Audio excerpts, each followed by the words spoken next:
Changes could be on the horizon for hundreds of thousands of gig drivers here in California, including Uber and Lyft drivers.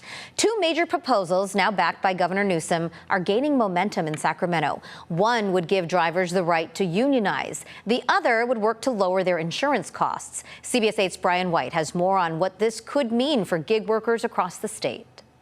Yeah, with so many people relying on gig apps to make a living like Uber, Lyft, and DoorDash, for example, these new proposals could be big game changers. More than 800,000 gig workers and rideshare drivers in California could soon have the right to unionize under new legislation making its way through the state capitol. Now backed by Governor Newsom, AB 1340 would allow app-based drivers who are currently classified as independent contractors to collectively bargain for better wages and working conditions. These are gig workers. They're 1099 independent contractors, which means they don't have employee rights, and you have to be an employee in order to unionize.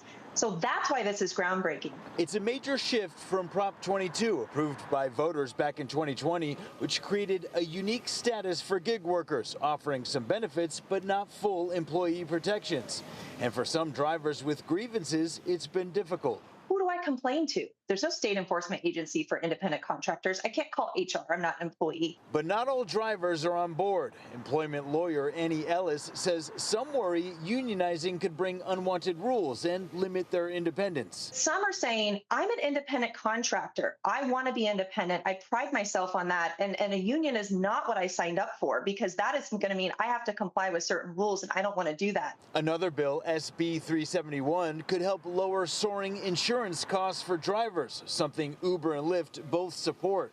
And while these proposals could improve conditions for workers, Ellis says they may come with trade-offs for consumers. Anytime you hike up terms and conditions and wages and benefits, and you put all these rules in place, the Brian Whites and the Annie Ellises of the world are going to be paying for that, because right now a ride share in California is the most expensive out of any of the states in the United States. This is just going to make that higher. Both bills are still moving through the legislature. If AB 1340 passes, it would mark the largest private sector expansion of collective bargaining in state history.